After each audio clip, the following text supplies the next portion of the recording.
Good evening. I'm Melanie Risden with the Western Standard. In light of the fact that the country has been brought into the under the Emergency Act, we thought we would check in with Abby Deshman, Director of Criminal Justice for the Canadian Civil Liberties Association, just to get a good snapshot of what the Emergencies Act is all about, and just get an understanding of where we're at in our country. Thanks for joining us, Abby. My pleasure.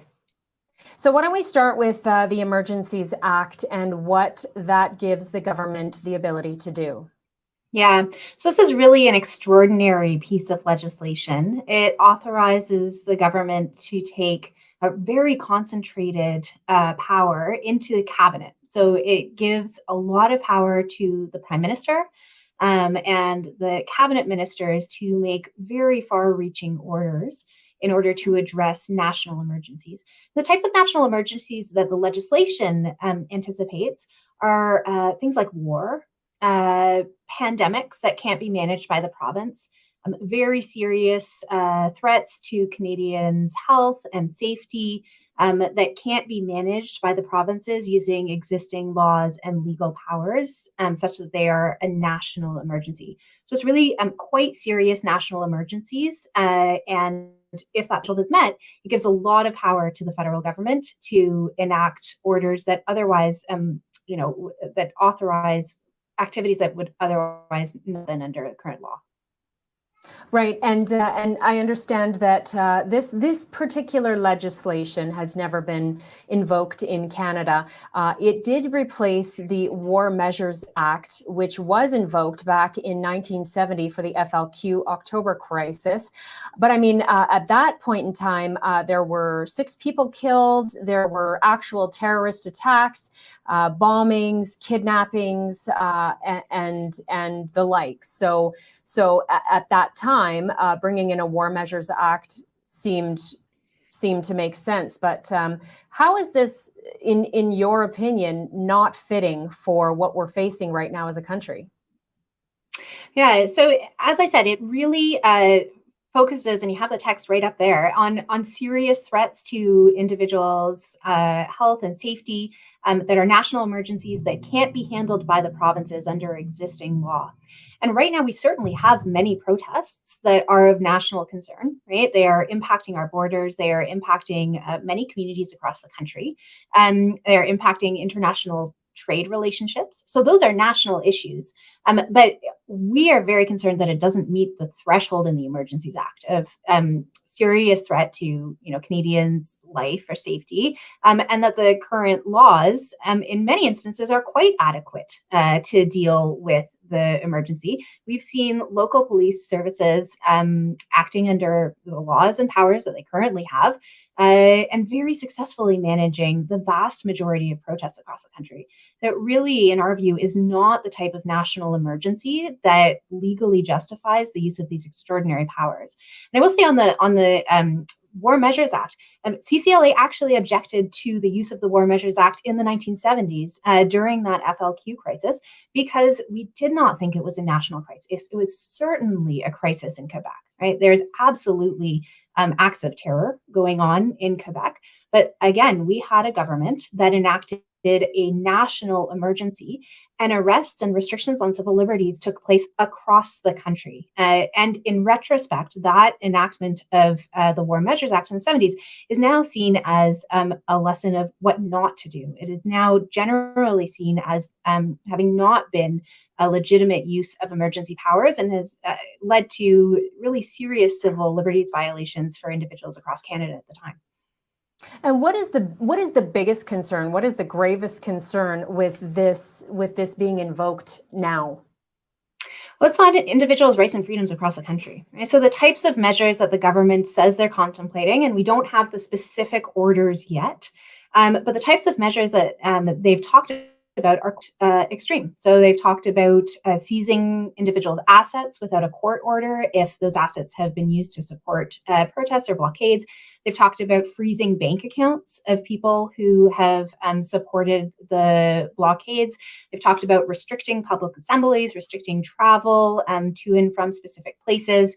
introducing the power to imprison people or fine people if they contravene emergency orders that come out under this act. So really very strong and new powers that circumvent a lot of the judicial oversight that we would expect when seizing property or freezing bank accounts, and certainly would circumvent the normal legislative checks and balances that we would expect when new laws or orders of this type are passed.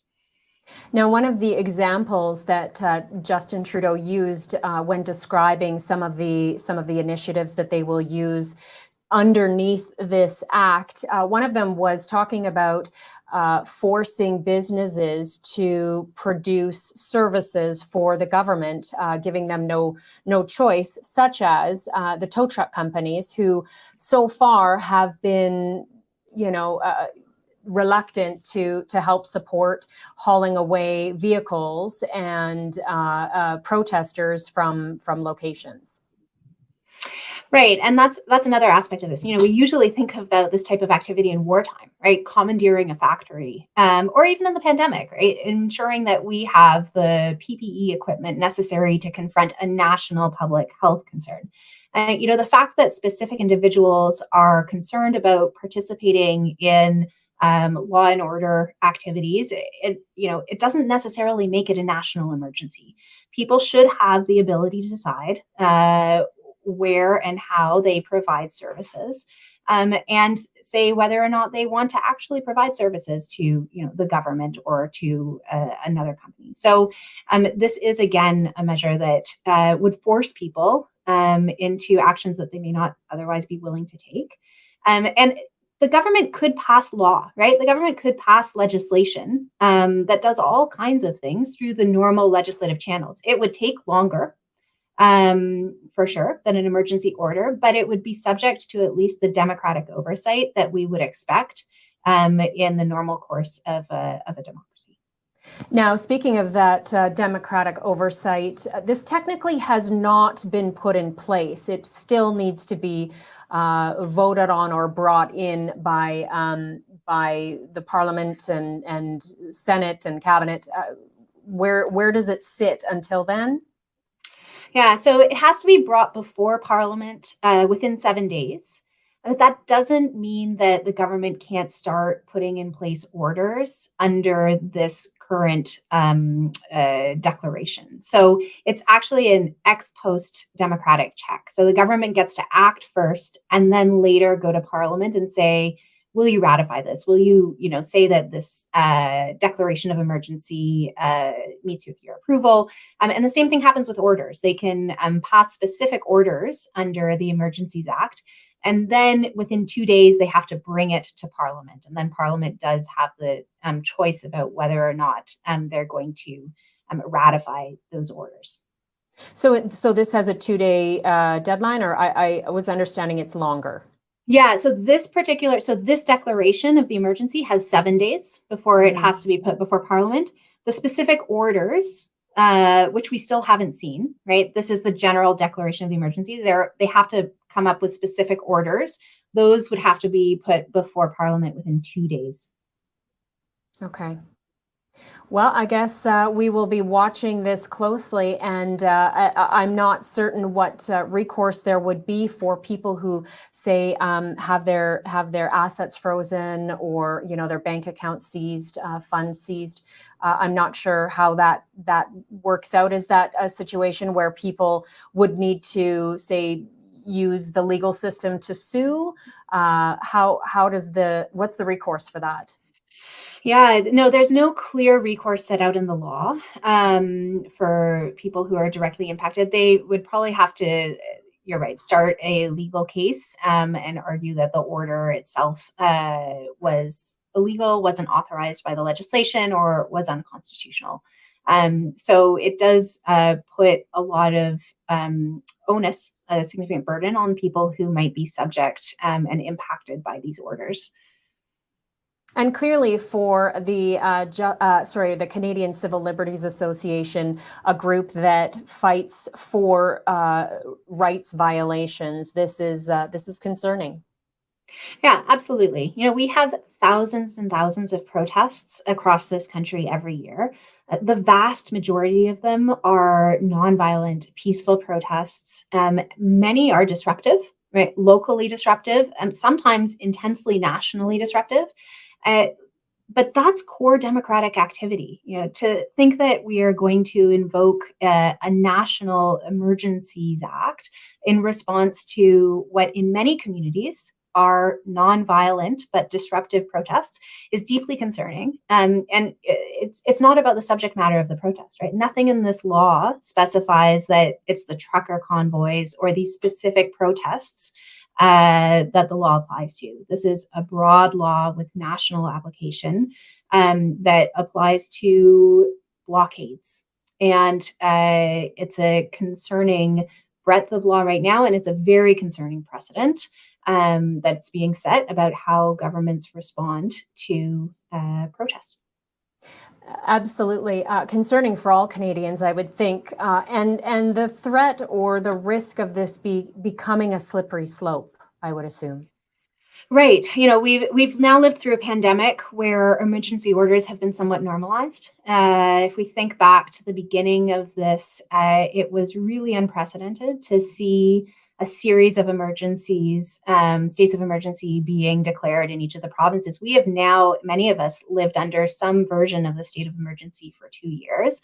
And one of the real concerns is that we're going to get used to the erosion of democratic controls. We're going to get used to the concentration of power within the executive branch. We're going to get used to emergency orders that have severe limits on our rights and freedoms coming up from government. And I do think that, I question whether we would be seeing the use of the Emergencies Act federally if we hadn't had 2 years of states of emergency to deal with our public health situation. I'm not saying those states of emergency weren't justified, but we do need to be extremely careful about normalizing the use of what is supposed to be really exigent, really targeted emergency legislation.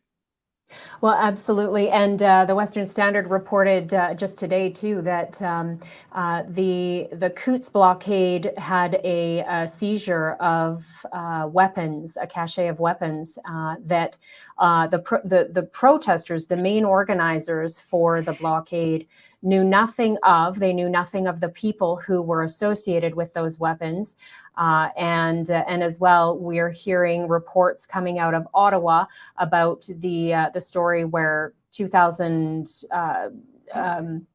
weapons were robbed or stolen from a vehicle, and there's a serious concern that those are going to also be potentially planted in the protest in Ottawa. Yeah, and those are absolutely very serious concerns. At the Coutts border, that was quite effectively, seemingly dealt with by police using their existing powers. It is hard to get a handle on what the actual security situation is, frankly, because we don't have access to all the information that the police have.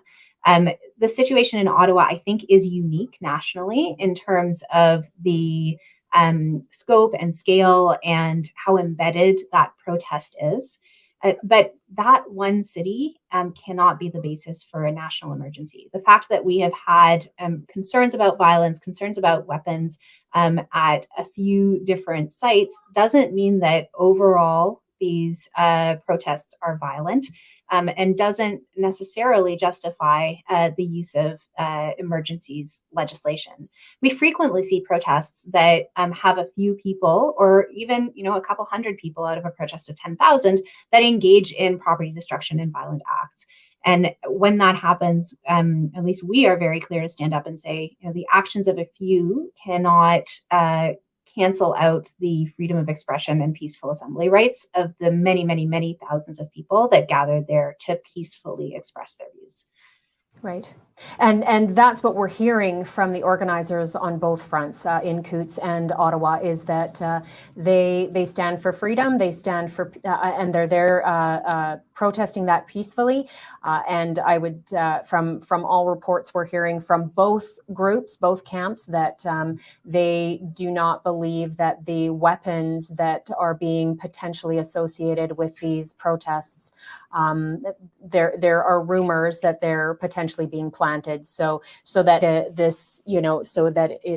it gives reason or gives the right to invoke these kinds of emergency acts within the context of how they're being brought forward.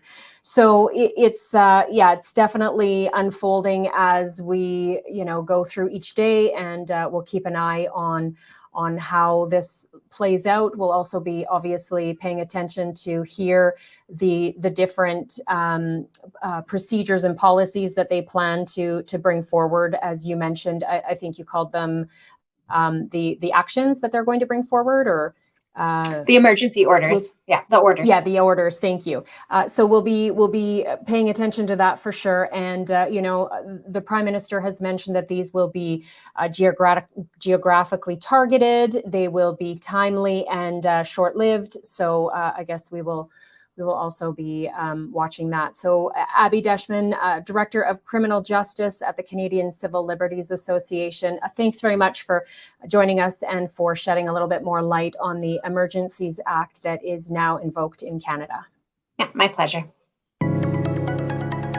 Algodex is owned by Algodex. This is great new technology just coming online now in the digital currency world. Algodex is a great way for you to use the digital currency Algorand in your day-to-day transactions. Can you imagine a world where we don't have to buy a cup of coffee using the federal dollar? And you don't even have to use the American federal dollar.